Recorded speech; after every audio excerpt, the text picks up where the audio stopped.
بہت امریکہ میں 11 ستمبر کے حملوں کو اس مرتبہ پورے 10 برس گزر چکے، جب ٹوئن ٹاور کو 2 جہازوں نے بالکل ملبے کا ڈھیر بنا دیا۔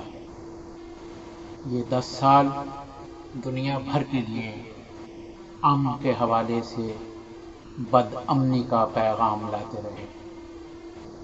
ان 10 سالوں کے آخری حصے میں امریکہ نے بقول اس کے اسامہ بن لادن کو کیفر کردار پر پہنچا دیا، لیکن اس کے باوجود ابھی تک دنیا جنگ کی صورتحال میں مبتلا ہے۔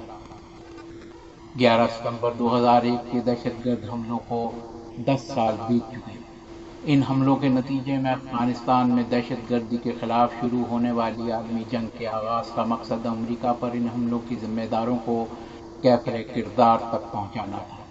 10 سال گزر جانے کے بعد کے زمینی حقائق کی روشنی میں کئی سوال اب بھی سامنے آ رہے ہیں۔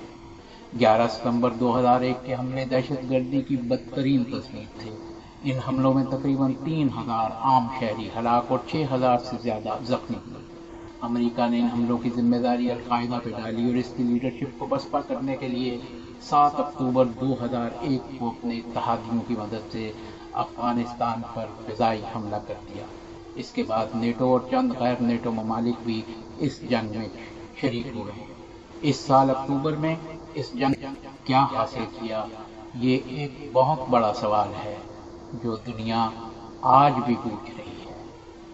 10 سال گزر جانے کے باوجود اس حوالے سے بہت سی ڈفرینٹ تھیریز بھی سامنے آئی ہیں۔ کچھ تھنک ٹینکوں کا کہنا ہے کہ 9/11 کی کوئی حقیقت نہیں اور یہ سب کا سب امریکی انٹیلیجنس کا کھیل تھا۔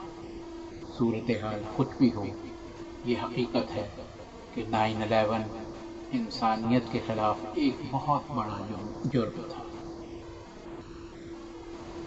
یہ آج کا دن ان لوگوں کے نام جنہوں نے 9/11 کے سانحے میں ٹوئن ٹاور پر ہونے والے حملوں میں اپنی جان کا نذرانہ پیش کیا۔ سفدر حمدانی، عالمی اخبار۔